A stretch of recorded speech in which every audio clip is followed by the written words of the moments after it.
Hello and welcome to another episode of the Voices of the Vic podcast with me, Mike Duffy. And today we are back with an opposition preview as we look towards the Leeds United game at home under the lights at the Vic on Tuesday, the 11th of February. Another tricky game, obviously. The last game, we come away 2-2 against Sunderland at the Stadium of Light. We were so close to being the first team to win at the Stadium of Light this season, but in typical Watford fashion, we let up at a set piece and come away with 2 points. Come away with 1 point, 2 points less than we probably deserved, which is quite something considering what Clevs has been sort of dealt with a hand in the transfer market. But as I say, Leeds United up next. They don't get any easier. Then followed by Middlesbrough away on the Saturday. But as always, we like to try and bring you opposition preview podcasts. And I'm delighted to say that I'm joined by Adam from the Gone Off on a Tangent podcast, who is a Leeds United fan. For those that are regular watchers of the show or listeners, Adam was on last season when we played Leeds and we ended up drawing 2-2 in that game. Adam, how's things, mate? You all good? All good, mate. Yeah, from all Leeds fans, as we traipsed out of Ellen Road after a defeat in the Cup, to see you nearly hold on for a win we take the point. So thank you from all Leeds fans. Ironically, we're the other team that nearly got a win there, and our goalie chucked one in on the 96th minute. Even ironic cheers went round. We thought he caught it and he chucked it in. So we've got that in common. Nearly took 3 points there, but no, thank you for your efforts. Great goal, wasn't it? Yeah, it was. To be honest, we said on our podcast yesterday, straight after, I was certainly expecting, if we come away from there with anything less than 3-0, I'd have been buzzing. So to come away disappointed that we didn't win really is something, and probably highlights the job even more that Clevs is doing. But I want to talk about Leeds because we last met, I can't remember what month it was. I think it was October, actually. But since we've last played you, you've picked up 44 points from a possible 60. So you've only lost twice in 20 games. You guys must be absolutely buzzing at the moment. We're going into what can only be described, and I've heard this described on another Leeds podcast by an ex-Leeds player, as like a flow state. So Brendan Aronson came out in one of the post 7-0 we beat Cardiff two weekends ago, and said they're in a flow state, like they're just really feeling themselves, like everything just seems very natural. And then we bounced straight into the Coventry game, and I'm not just saying this because I was in the away and I'm a Leeds fan. Mate, it could have been 7-0 again. We just created so much. They were trying to play out from the back at Cov, and we just kept catching them. The first goal came from a mistake. They've tried to boot it, and we've caught it and gone through them. It could have been the same. And up until Saturday, when we just lost in the Cup, it's felt all very natural. We're just feeling ourselves. We've struggled away from home, which should give you some confidence. That's where we have struggled. I think we're fourth in the away table. At home, we're almost perfect. One loss to Burnley, which again was a mistake. Solomon lost it on the halfway line. They burst through. We controlled a lot of that game. We've drawn a lot away from home. That's where we have dropped points. As I say, at home we're pretty much nearly perfect. Away but from a Leeds angle, I feel like we found a way to play away from home now, which is where I'm inquisitive. How do you guys play at home? What's the crack? Well, I mean, it was all very. At one stage, we had such a good home record, and it was, who was it that came and beat? It was Cardiff. Bloody always Cardiff. They're our bogey team at the moment. So they rocked up, and they were the first team to beat Clevs since he took over as caretaker in March. So we almost went that full year unbeaten at home, and I think he had the best record in the country in terms of home record. And some days we'd come out of the Vic and we'd think, how the bloody hell have we won that? But it was having the desire to sort of roll your sleeves up and see a game out. But I like to think we're more attacking at home. Away from home, it's a clear plan, trying to hit people on the counter. I think you guys saw that when we played at Ellen Road. I mean, if it wasn't for Daniel Bachman having an absolute horror show, and again, I'm not just saying this because I'm a Watford fan, I think that would have been a lot closer game. And we were nervous in spells in that game. Yeah. We were nervous. I'll tell you that, we were nervous in spells that game. You'd come to play. Yeah, I think at home we obviously as obvious as this might sound, we like to try and get on the front foot as much as we can and really sort of get at teams. But at the moment, as I said earlier, we had the best home record in the country, and now I think we've lost the last 4 or 5 in a row at home. So something's clearly not going on. But you talk about the away form there. I actually saw you on Twitter talking to someone saying that you feel uneasy when you're watching Leeds away from home. And like you've mentioned, you've got the 4th best record in the division away. You've won 25 points away from home. However, in your last 10 away league games, you've won 4, drawn 4, and lost 2. So what on earth is so different? I know obviously teams struggle, have contrasting differences playing at home to playing away. But what on earth is going on with Leeds? I mean, you rock up at Coventry, who are, well, I think it's fair to say probably up until when you played them, the informed team in the league, and you go and win 2-0, and like you say, it could have been another 7-0. So what's going on away from home at the moment with Leeds? The hope is, and we were saying this as we were traipsing out of the Chuffing Stadium, CBS, whatever it's called now, at Coventry, that hopefully we've turned a corner away from home. So we struggle. The reason I asked was we struggle against teams that just sit in. So we had a very frustrating draw at Preston, which they literally just sat in and kicked us. And it's don't get me wrong, it's our job to break it down. You don't get anything given in football. We had a disappointing loss at Blackburn, where again they just sat in. And to be fair to them, they just rope-a-doped us into it and burst out and got a goal, and we just couldn't find any solutions.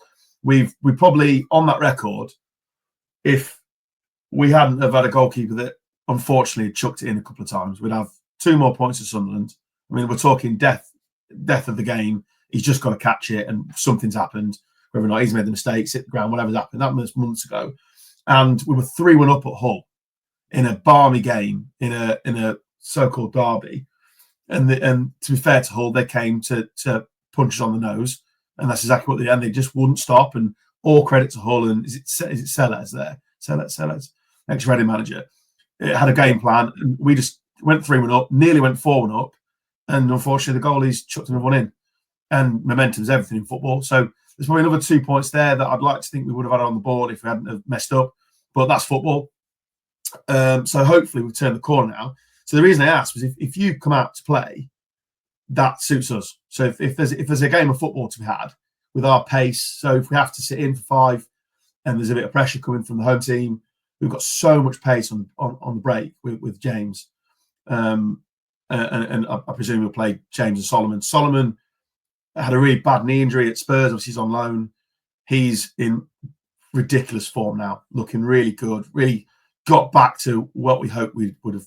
Obviously, it's like when your loan players in, you hope that they come and find the form. He struggled early part of the season, but he's going now. The other thing to note, so I noted there was a stat before the Coventry game that when Tanaka and Rothwell have played in the middle, so we lost Gruev to injury, we lost Ampadu to injury. They're both back now.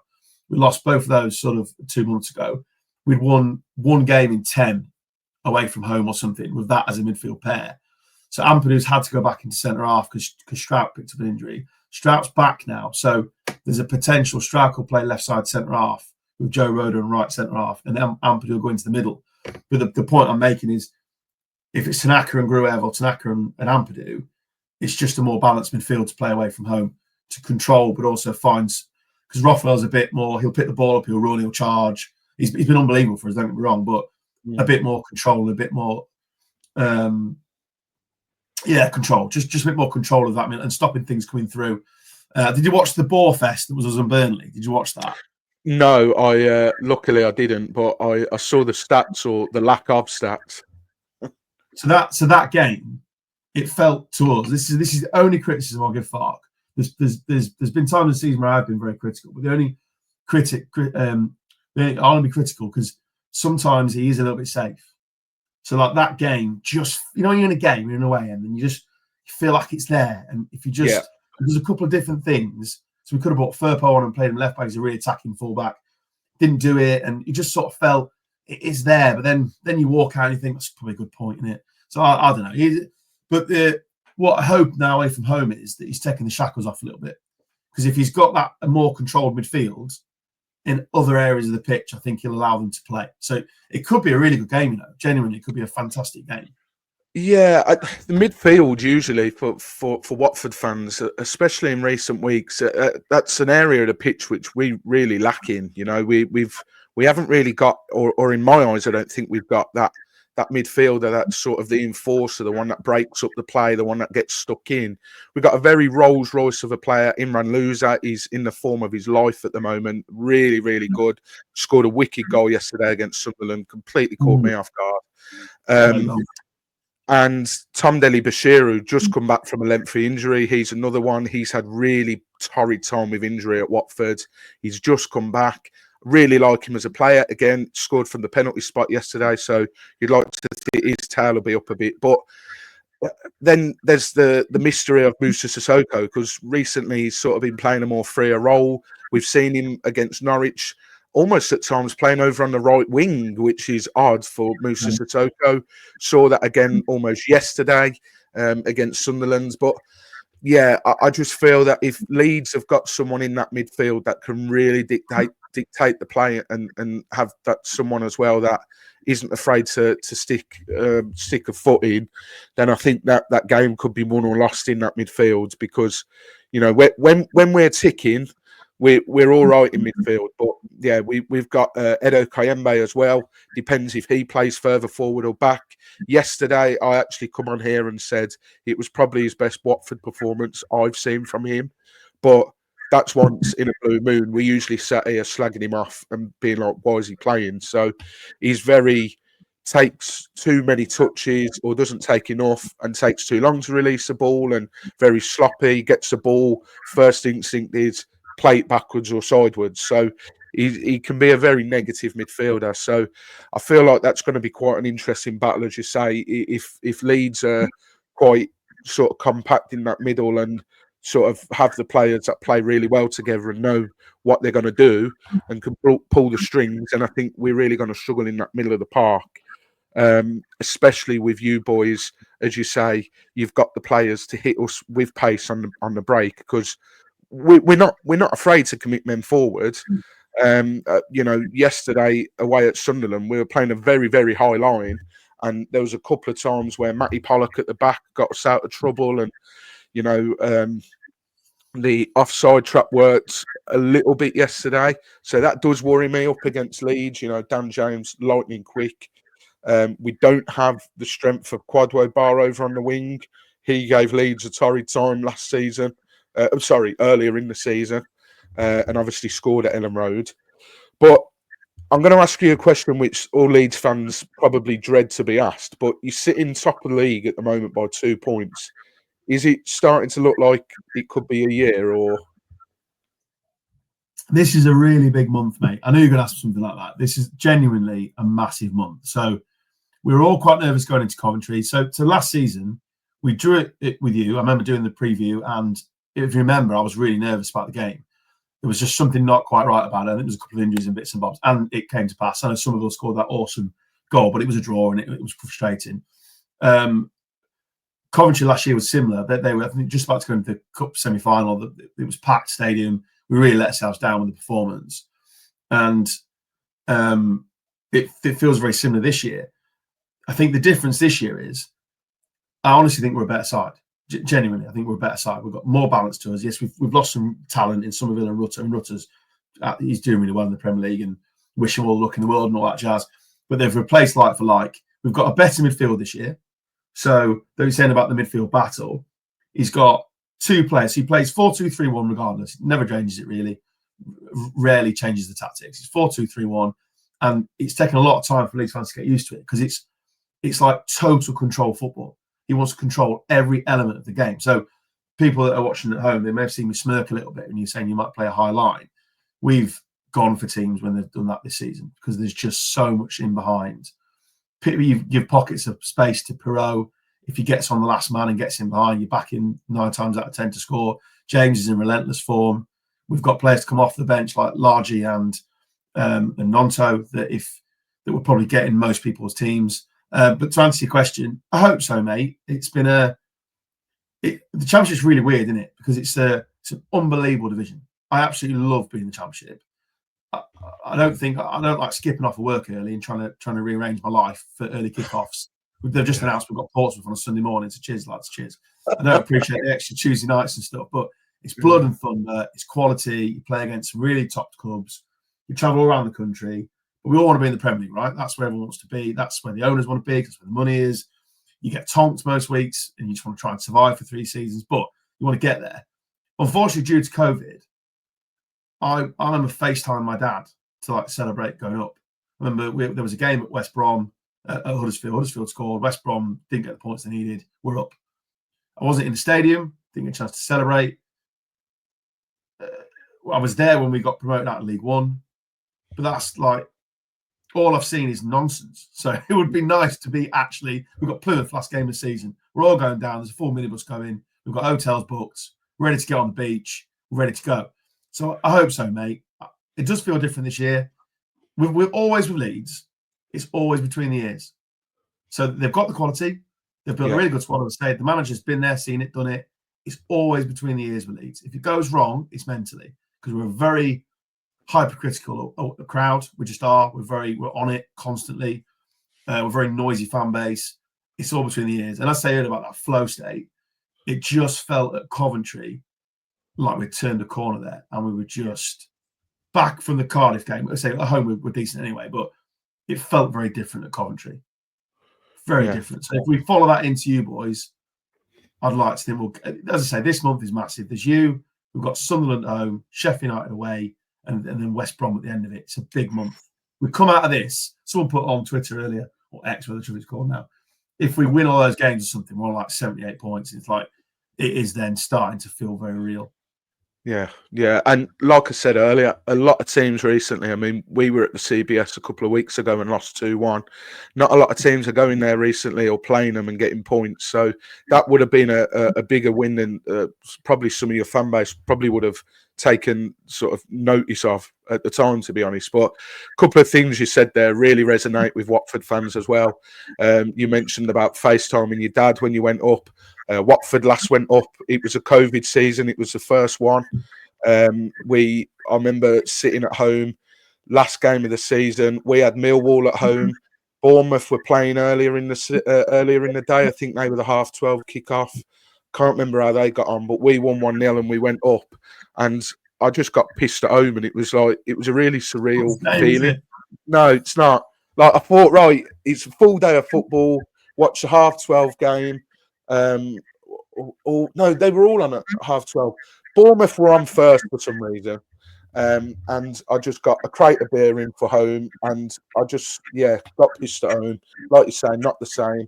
And then you mentioned about Plymouth being the last game, going down seaside. Hopefully, and on the weekend. Yeah. When we got promoted in 2014-15. We didn't expect it to be on the day of the Brighton away game because of the other permutations, but it did come to fruition. So a lot of the lads were in Brighton, and I think Fulham lost, or McCormack scored, or something happened where McCormack was involved, and it meant that we went up. So a lot of Watford fans were partying in Brighton that evening. So we know the feeling all too well. So it's a big year for us, because obviously last year was one of the craziest championship seasons I've ever seen. It was unbelievable. The standard Ipswich and Leicester set was unreal. They got off to unbelievable starts. That McKenna team is fantastic. Well, ironically, we beat them both home and away, but that's life. And we couldn't quite get over the line, and we stumbled at the end, and typical Leeds falling apart and all that nonsense between the years. And then this year, it has to happen, mate, because third year of parachute payments. I've got one eye on who's coming down from the Prem, because you can't help yourself, because you can't help but think, well, if we're still in the division, and it looks brutal next year. Sunderland, if they don't go up this year, will go again next year, I think. They've got likes of Wrexham potentially in Birmingham coming up from League One, who will spend and they don't want to mess around. No. I say the teams that are coming down, it might be the same three that went up. If it is, they've got decent squads. So next year looks brutal for the championship, and we'll be third year. We'll obviously lose some players because you can't help it. You can't keep them. As sad as it was last year to lose the likes of Archie Gray, it'll be just as sad this year to lose someone like Tanaka, who we've found from nowhere.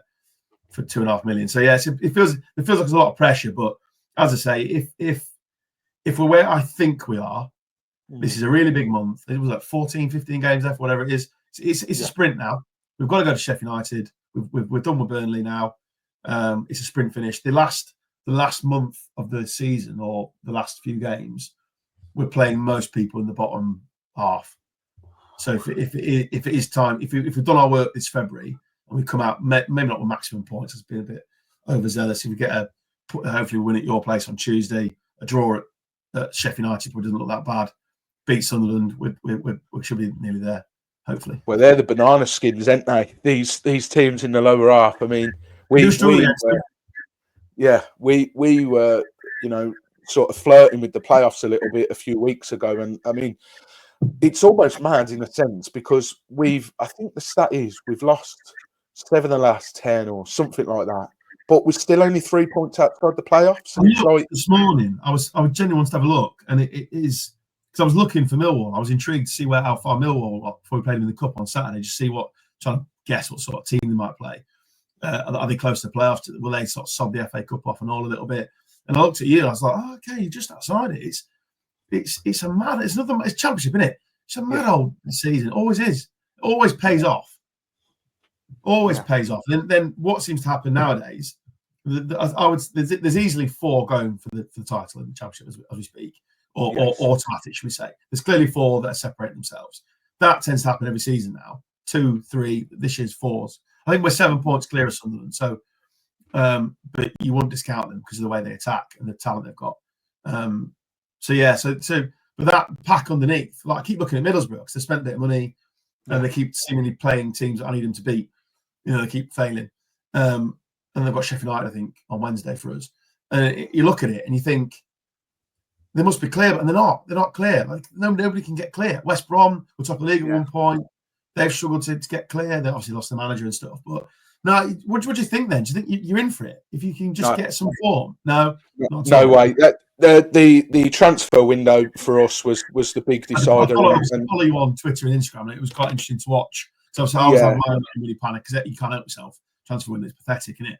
But I was watching you quite closely because obviously all the Tom Cleverley stuff of him maybe losing his job.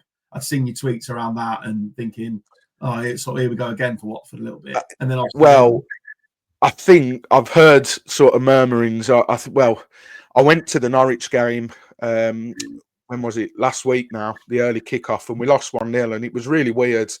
Norwich are another team. They've sort of come out of nowhere, and they're making a bit of a chase for the playoffs now. But I sort of said after the game that if I was a Norwich fan in that away and there, I'd have been a little bit sort of. I wouldn't have been fully convinced. You've played a 10-man Watford who have had 10 men for the best part of an hour, and you've only won 1-0, and you've not really tried to take them to the sword. It's like you've thought, well, we'll be all right on this 1-0 lead, or they've just not had it in the tank to go and put 2, 3, 4 past us. So it was really weird. And then there was I'm not going to call it a protest because it wasn't as angry as you'd expect the protest to be, but they shone their lights on their phone. Another Watford podcast organised it, and it was to do what it said on the tin, basically, and shine a light to the fact that G.O.A.T is slowly killing the club. The murmurs were, I don't want to get too much into it because it takes it away from the Leeds United game, but the rumours were that Clevs was gone and this new Spanish guy was in the UK ready to take over. And I think the owners sort of shit the bed a little bit, and the backlash from, a load of fans emailed in, the backlash from that, and he's pulled the plug on the Spanish manager and he's stuck with Tom Cleverley. So I think there's rumours that something might happen on the game on Tuesday. Don't know yet. We might see another shining of lights. Obviously, it'll be a night game, so it'll be more visible. But yeah, it's a shit show, mate. I don't think for 1 minute. I mean, look, at the start of the season, we were tipped for relegation, and I personally remember my message. I listened to not the top 20 podcast. They put us bottom. They did, yeah. I remember listening to you. So unbelievable. The fact that we are where we are is absolutely insane, and it highlights how good a job Clevs has done. And like I say, I didn't think we'd go up, but surely an owner who wants to be in the Premier League, as they keep bloody telling us they do, and if he wants to sell the club, where better place to have your club in the Premier League to get more money for you, more bang for your buck. But even if you don't think you're going to do it, you're 3 points outside the playoffs. Why not try and get a few names through the door and try and push us? Because, you know, I saw today Bristol City played, and I think they're a point ahead of us. They lost to Swansea. You know, they didn't buy them either. They exactly. Didn't, I think they put a statement in the middle of the day. It's frustrating. But no, to answer your question, I think my worry is, especially with this run that we've got, obviously we did well on yesterday against Sunderland, and I got you boys on Tuesday at home, and then we're away at Middlesbrough, and I think we've got Stoke, and then it's the big one at the end of the month is them locked down the M1 at home, and we all know how they're doing, but I don't think form comes into it when it's that sort of game.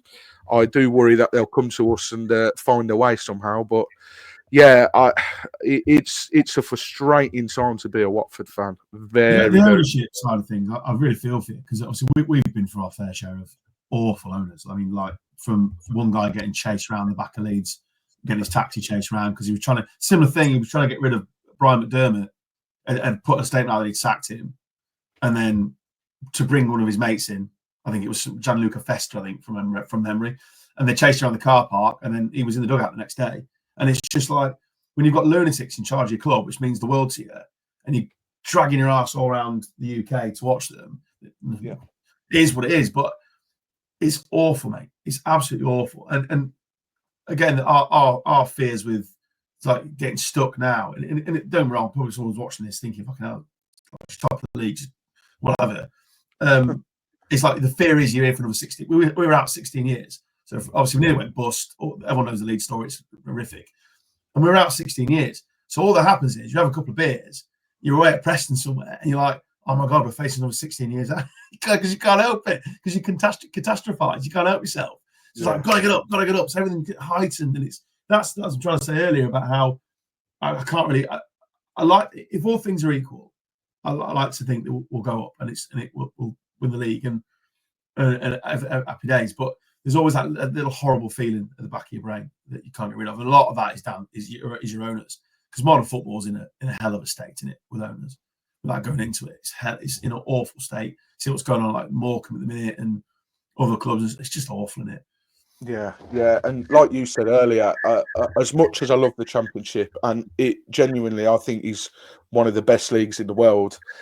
You'd be lying if you said that you didn't want your team to be in the Premier League. I yearn for it, I really do. But I think if we went up, I think we'd be in a bit of bother. So, yeah, swings and roundabouts. But you've talked about where Leeds can hurt Watford, you know, especially if we play a high line, you can hit us in the break.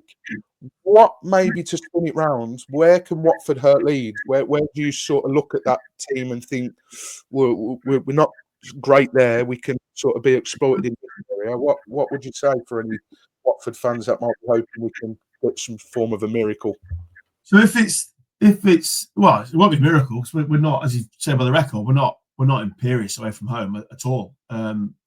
What is interesting, if he picks the team I think he's going to pick, so he'll have Bogle on the right wing back and he'll have Firpo on the left wing back. So there'll be spacing behind them boys because they get right up. The wingers tuck slightly in. They go out to win, but they tuck in and the fullbacks come round. So there's always spacing behind there. There's a quick ball over the top that's always there. The two centre halves, which is either be Ampadu and Rodon or Strout, might come back in. Strout's been caught a few times on the turn this year. Preston comes to mind where he's had to come for a ball. He hasn't won it. You're just screaming at it thinking, why have you even committed? Over the half, why have you committed? Just stand back and let him turn. He's spun him behind. So if he plays, there's always a little bit of room in behind his left channel, which is where Firpo won't be because he'll be up thingy. So there's always space in behind. We're not amazing from corners. We're not attacking wise, we're rubbish at corners, and we never score from set pieces. But there's always a little. I always get nervous on. Have you got big lads? What's the crack? Are you got on corners? We have, yeah, but like yourself, we are shocking at attacking corners. And so you'll score on Tuesday. Well, no, you say that, but I think we've conceded the most from set pieces this season. I mean, mate, if we score on a Tuesday, I'll do the next stream naked. I swear. If we score from Tuesdays, I'll do the next the one 2 goals naked. Nobody wants to yesterday. see that. No, the 2 goals yesterday from Sunderland were set fucking pieces. Both Yeah. corners. Well, Pathetic. both corners. So, yeah. So, and the other obviously thing that I will always worry about, and you'll hear, unfortunately, you may hear, they were very supportive of him last Wednesday, but the keeper's got a rick in him, mate. Honestly, that's the problem. He's got one in him. So, and you never know, let's be honest, with goalkeepers, you never know where that's going to come from. Like, I didn't see that Sunderland thing ever happening. I've never seen anything like that in my life, let alone for Leeds. I've never seen any other club do that. And the one at Hull, did you see the one at Hull? Yeah. Did you see, yeah. And I saw the defender go absolutely ape shit at him as well. And that's decision making, isn't it? All that is him going, I haven't judged that right. And momentum. And so the goalie worries me. The guy behind him won't never play Darlow. He chucked me in on Saturday, so he's not great. So Melier plays.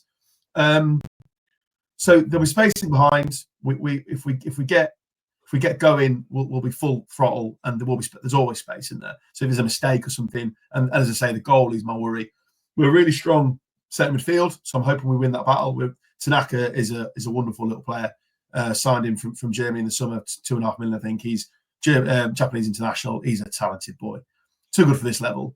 And if he's got Gruev next to him, he's a very tidy Bulgarian international. If he's got Ampadu next to him, a Welsh international. People probably know Ampadu, but again, very tidy, very noisy in the middle of the park, controls the game. So, and then if it's not quite working on the wingers, we can bring wingers on. So, I honestly think if you're flicking balls in behind, it sounds like you're going to give it a right good go. Then it could be a really good game. It could be a really good game. Yeah, it's gonna be interesting. You mentioned Meslier. I think the stat is there's only been 2 games this season where we haven't scored in the game. So to be fair, not many teams come up against us and come away with a clean sheet. I think Burnley with a chance. Captain no, we scored against Burnley. We lost 2-1. It was Sheffield United away. I was at that game, and for the life of me, I can't remember the other one. I think we must. Oh no, QPR. QPR 0-0 on Sky. So they're the 2 games that we've not scored in. So it's going to be interesting. You mentioned about how he's got a ricket in him. I think a lot of Watford fans watching this will be sort of thinking of Daniel Bachmann. So thank God he's not playing for us at the moment, and he's injured. Who's that number 10 you've got? He was quite impressive at Leeds. I'm not going to. The reason I've asked is I'm not going to try and pronounce his name because I'll get it wrong. You mean Georgi Chakvedadze, the Georgian? So randomly, right? I nearly texted you, I didn't. There was a little rumour on a Leeds forum, and it's daft as forums are. Someone had just put a Georgian flag and be like, "We're interested." And it's like, so we're trying to find them players. There's one at Watford that says Jordan. So there was a little link there, and I was like, "Oh, I remember that guy. He was decent at our play. Is he had a good season, or is he? He's a good player." No, he's top. He really is mustard. I'm losing track now of the weeks where we play a team, and then you go on Twitter and there isn't a fan of the opposition that says that number 8 for Watford's the best. There was a Sunderland fan tweeted it yesterday. That number 8's the best player I've seen from an opposition this season. I think West Brom have said the same. And it's interesting you say that. So another Watford podcast managed to interview Cleverly and our CEO the other day. I think it was a day after the transfer window. And the CEO openly said, we turned down 2 bids, one for Loser and one for Chakvedadze. So I do wonder if maybe Leeds. Yeah, it looks like these weird rumours come up on. There was not linked to him by the press or anything, but we were looking for number 10 because we've only really got Brendan Aronson. You can play wingers in there, but he likes to play Brendan Aronson in there regardless of form or whatever. So we were linked with him, but he was a standout player at our place for sure. He had a really good game. He seems to me, obviously I've only seen him a few times this year, but he's a bit of a free. You don't get many free spirits these days. Everything's controlled and everything's formulaic, and it says watch a bit of a free spirit roam around the pitch is rare these days. Yeah, I think all Watford fans can agree. There's a reason he's at Watford at the moment and not anywhere else, because he's sort of decision making, his final ball.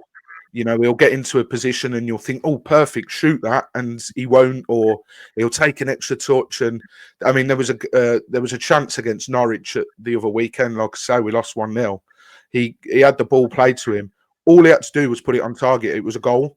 but for some reason he wanted to shift it over onto his other foot. That then didn't work, so then he tried to play Kayembe in, who skied it, and it's just like, why aren't you shooting that first time? We're even trying to make the keeper work. He can be very frustrating.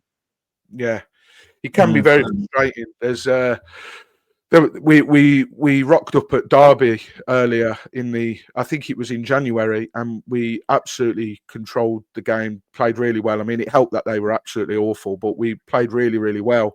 And Georgie wasn't playing, and a lot of Watford fans took to Twitter afterwards and was like, "See, we didn't have Georgie, so maybe he's not as good." And me and my brother on this podcast are just like, dude, wind it in. He's clearly one of the best players in the league. So I can't believe there's Watford fans out there that really don't rate him. But yeah, Is that where you'll apply him on Tuesday? That's where he's best.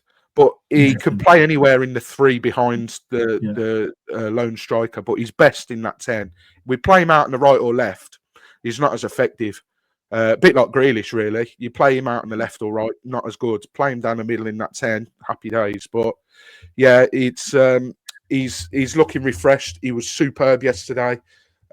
He didn't win man of the match. I think our new goalkeeper got the Sky Award, but a lot of our fans had him down as man of the match. So it's going to be interesting to see what he can do. But he needs to add goals to his game. I think he scored twice. I might even be generous saying twice. It might only be the once. But yeah, he needs to add goals to his game. But you'll obviously be there on Tuesday. I'm going as well, which is nice. What you thinking score prediction wise? Oh, I hate doing score predictions. I'll always put caveats next to it. So if what played Cardiff and what played Coventry, and you play like you think you're going to play, 3-0 Leeds. Okay. And we find our shooting boots. We're just, if we are what I think we are now, as I said earlier, in this sort of 14, 15 game sprint finish now, set aside Saturday. We made 10 changes Saturday, so hopefully that hasn't knocked us out of any sort of rhythm. Loads of players rested, ready to go. I think it could potentially be a long night for you. But this is Leeds United, mate. I never know what I'm walking. I've got every game and I've no idea what I'm walking into. It's carnage. Yeah, I said on one of our episodes recently when we were looking at who we had coming up, and I said whisper it quietly, but I think we can maybe get something at home against Leeds. I know recently, like I said, we've been crap at home, which is contrasting difference to earlier in the season. Genuinely, you could have. We got drawn against Man City in the Carabao Cup, right, when they did that stupid thing where the European teams got their own little draw first to decide who was home and away. So I was that confident at home that early in the season that I said if we'd have got Man City at home, we might have got something. I mean, turns out we only lost 2-1 at their place, and we probably could have nicked something. But I was that confident. But recently, not so much. But I don't know. I've just got a feeling that especially if we play like we did yesterday, that's the big thing for us. Yes, at the moment. Really. It's following up performances. We had a brilliant game against Derby, and then the next game we're back to where we were before. So if we can put the effort in that we did against Sunderland, and we really didn't deserve to draw that, it should have been 3 points.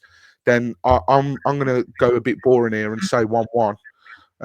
I'd like to say 2-2, but I don't know if we've got another 2 goals in us back to back, to be honest. So league-wise, we haven't conceded for a while. We're looking pretty solid with that back four. Okay. So the one thing I will say for Fark, which is where he does get a little bit of criticism, is if the game's not working, if it's not going right for us, he will absolutely take a point. Right. So if for whatever reason, if it's not going our way or it's just one of them game, you're all really good. Obviously, that's clearly an option. And whatever happens, he will definitely take a point. So if he gets to sort of it's 0-0, he'll probably take a point. He's very much over the strength of the length of the season. We're over the 2 point a game threshold now, which he always talks about. 2 points a game, get to this amount, blah, blah, blah, blah. I think we're on for, if all things are equal, 97, 98 points now, if we stay where we are now and just keep that ticking. So that's enough, clearly. And then there's a home game following on a Monday night. Cheers, Sky. And then another Monday. So we've got lots of gaps in between as well. So he would frustrates the life out of us, but he'll definitely take a point if it's not going. We walked in the away going, let's hammer this lot, because that's what the football fans do. But he doesn't think about that at all. He'd have been thrilled with that Burnley point, by the way. Like, thrilled. Like, the rest of England is like slagging us off on Twitter. So how like the boring game football. It all got ramped up by Sky and TalkSport and all them boys ramping it up. The game of the season, and then we absolute snooze fest. It's raining. It's horrible. I'm stuck in Burnley. It's horrible. So, but he'll definitely take a point. So it's a really interesting game. As I say, if we're where I think we are, and you play the way you think you're going to play, it could be a good night for us. Yeah, it's going to be interesting. One thing I will give Tom credit for is a lot of the times, if it's not working with the 4 at the back, he'll go 3 at the back. If it's not working with 3 at the back, he'll go 4 at the back. He will try and change something. But I just think at home, we miss Bar too much. That he's out. I think he's out for another couple of weeks yet. So it'll be interesting to see. Hopefully Rocco Vatta's back. We've missed him as well last few games as well. But yeah, it's going to be interesting. Before we finish, you are from the Gone Off on a Tangent podcast. So do you want to tell people what that's all about and where they can find you as well? Love to. So this is the only time I ever talk about Leeds, other than on that podcast every week. We don't have a Leeds podcast. So we've split it now. So anyone that remembers me from last time. So we do like a sport monthly where we do a bit of a roundup of sport with our own unique eye on it. That was weekly, but it's just getting too hard with our work schedule and stuff to do that. And then every Thursday we release G.O.A.T Life, which is Gone Off a Tangent Life. And if you like to listen to 3 or 4 millennials, for want of a better word, putting the worlds to rights, that's pretty much what we do. It goes all over, as it says on the tin, it goes all over the map. The sport's a bit more structured. It's about 30 minutes. We'll go through different sports. We'll give our opinions. But the live form, which is everything, it's about an hour normally, and it's just nonsense. So if you like nonsense, you don't want life's getting a bit too serious, come find us on Apple, Spotify, all the usual places, as they say. Gone Off on a Tangent, just search for that, and they say new episodes every Thursday. Yeah, brilliant. I'll leave a link in the description as well, so make sure you go and check it out. I can vouch it is very, very good. I am a regular listener of theirs, so yeah, I can vouch that it's very good. But thank you very much for coming on today, Adam. It's been brilliant, and I'd say we'll chat again next season. But if you're hoping anything to go by, then we won't be in the league same league next season. Maybe it's Leeds United, so I maybe see you next year. If it's going to go wrong, you know the song. You might be singing it Tuesday. You know the song. It might go wrong. Yeah, well, it's going to be interesting either way. But yeah, thank you very much. If you've enjoyed this video, make sure you hit the like button as well. Hit the subscribe button, so every time that we go live, you'll be notified on your device that we're live. And yeah, if you might, if you're watching on YouTube, you'll see the link at the bottom as well. Just a reminder for that. Myself and Cam are in the middle of the charity fundraiser where we're running 250 miles between us. I think as of today, Cam's put in 8.5 miles, so I believe we are now over the 100 mile. So we're at 100.5 miles in, so 149.5 miles left to do before the 1st of May, which I think is about 11 weeks and 4 days. So the link is at the bottom. You can find it in our Instagram bio as well. So any donations, no matter how big or small, will be hugely appreciated. And they go to 4 amazing mental health charities. So yeah, check that out. But until next time, we'll probably do something after the Leeds game, straight after. Myself and Cam will be at the game. So I think we're planning to maybe do another live podcast on the walk back to the car. And yeah, hope you've enjoyed today. Until next time, come on, you Horns.